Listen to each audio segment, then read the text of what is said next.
नमस्कार दोस्तों, आपके माता पिता, गुरुदेव, भगवान और इष्ट देव सभी को मेरा प्रणाम। आज इस वीडियो में हम आपको धरती माता की पौराणिक कहानी सुनाएंगे।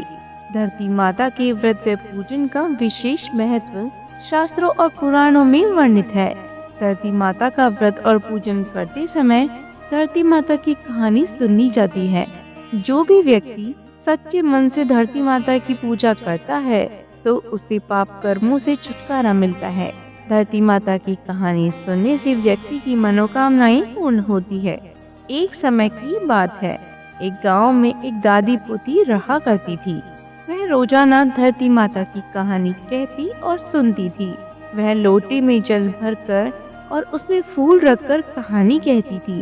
वह धरती माता को भोग लगाकर खाना खाया करती थी। जब पोती बड़ी हुई तो उसका विवाह हो गया और वह ससुराल जाने लगी तो दादी ने लोटे में जल भरकर उसमें फूल रखकर उसे दे दिए और कुछ नहीं दिया।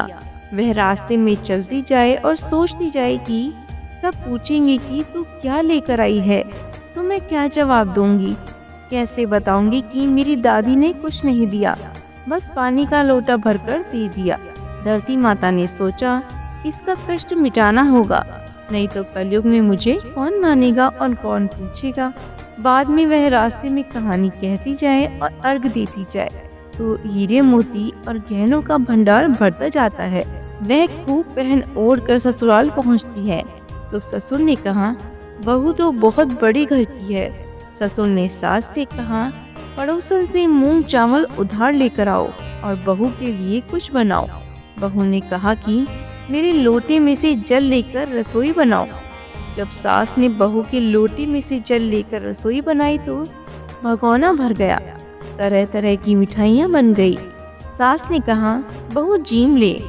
बहू बोली, ससुर जी ने नहीं खाया, आपने नहीं खाया और पति ने भी नहीं खाया, तो मैं कैसे खा लूं? मेरा धरती माता की कहानी सुनने का नियम है। उसने कहानी कहना शुरू किया। वहाँ सभी लोगों ने कहानी सुनी तो धन का भंडार भर गया। धरती माता का प्रसाद बांटने लगी तो पड़ोसन ने कहा, अभी तो मूंग चावल उधार लेने आई थी और इतनी ही देर में इतना सारा धन कहाँ से आ गया।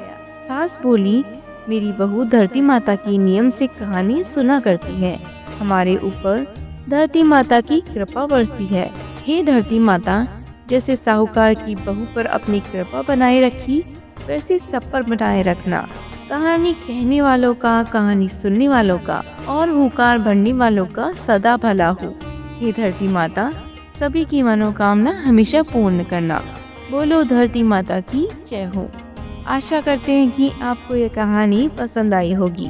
इसी तरह की और भी कहानियों को सुनने के लिए हमारे चैनल को लाइक, शेयर एंड सब्सक्राइब जरूर करें।